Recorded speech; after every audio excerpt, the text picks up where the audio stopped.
Here we are looking at another step in the construction. As you can see, we have a welder over there. I'm trying not to look at that. That's why I'm not looking at the whole nursery. We have a welder and his helper over there putting in supports for the new walls. We already cut down everything, and tomorrow we'll be putting some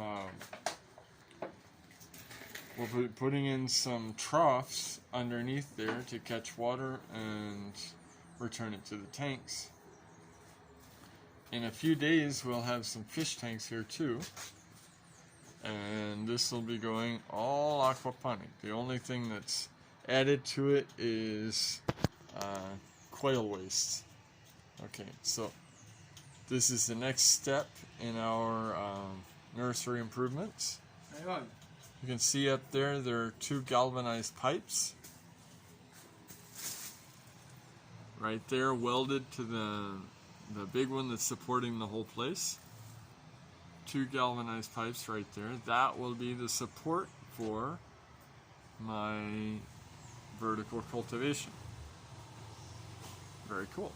Okay, so that's pretty much it. Okay, bye bye now.